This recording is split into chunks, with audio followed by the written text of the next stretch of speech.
السلام علیکم قابل قدر ویورز، اس وقت پورا پاکستان ہیبجان کی صورت میں ہے۔ ایک سیاسی بحران پیدا ہو چکا ہے۔ دوستو، اس وقت پی ٹی آئی کا قافلہ اسلام آباد میں داخل ہو چکا ہے۔ پہلے کہا گیا تھا کہ اسے اٹک پل سے نہیں گزرنے دیا جائے گا، لیکن وہ گزر آیا۔ پھر 26 نمبر پہ روکا جائے گا، لیکن وہ وہاں بھی نہیں رکا۔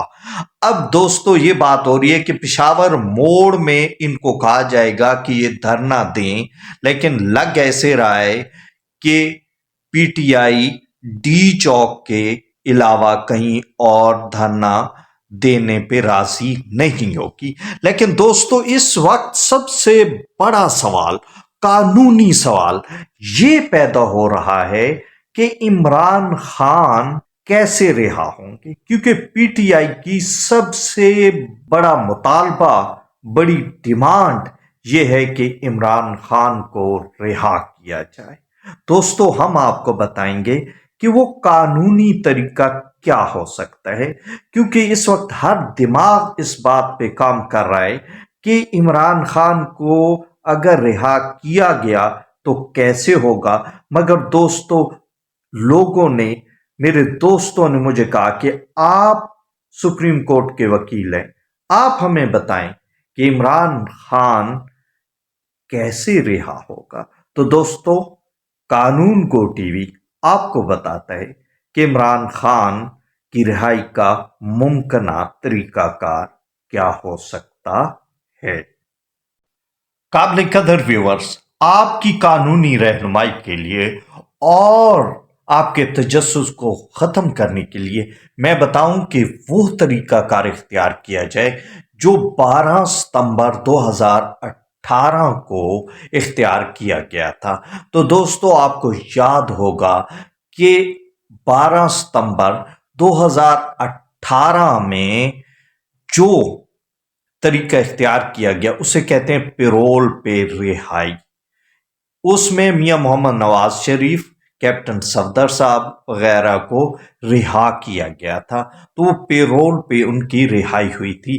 پیرول کا طریقہ کار دوستو یہ ہوتا ہے کہ پیرول کی رہائی میں اگر کسی کا کوئی عزیز فوت ہو جاتا ہے تو اس کے جنازے پہ اور تدفین پہ 12 گھنٹے کے لیے رہائی ہوتی ہے۔ اچھا، اگر کوئی شخص تعاون کرتا ہے انتظامیہ کے ساتھ، جیل کے ساتھ، اس کا رویہ اچھا رہتا ہے، اس کا ریکارڈ اچھا رہتا ہے، تو بھی پیرول پہ رہا کیا جا سکتا ہے۔ اور اگر پہلا جرم ہو تو اس پہ بھی پیرول میں رہائی ہو سکتی ہے۔ دوستو، پیرول پہ رہائی عمران خان کی ہو سکتی ہے۔ اب آپ مجھ سے سوال کریں گے کہ آخر اس کا طریقہ کار کیا ہے، قانونی طریقہ کار کیا ہے، کیا پروسیجر اڈاپٹ کیا جائے گا۔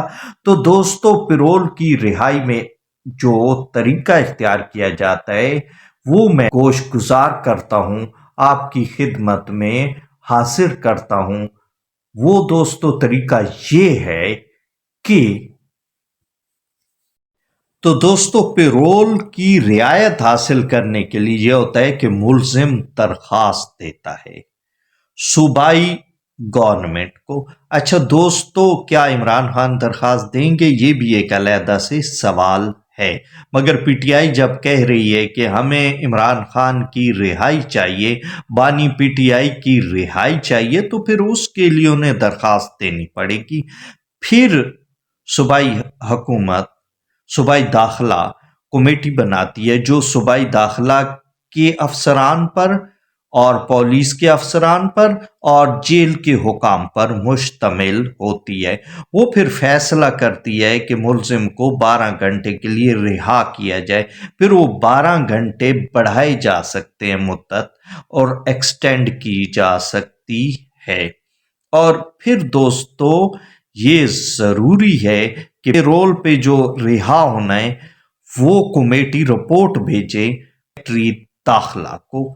پھر وہ سیکٹری داخلہ آرڈر کرتا ہے کہ ملزم کو پیرول پہ رہا کر دیا جائے۔ تو یہ ہے طریقہ کار، عمران خان کو اس طریقے سے رہا کیا جا سکتا ہے۔ تو دوستو، آپ سے گزارش ہے کہ آپ ہمارے چینل کو سبسکرائب کریں، ہمارے ویڈیوز کو شیئر کریں، تاکہ ہم آپ کو اچھی اچھی قانونی اور آئینی معلومات مہیا کر سکیں۔ Saif Sirohi, advocate, supreme court of Pakistan کو اجازت دیجیے۔ اللہ حافظ۔ اللہ حافظ۔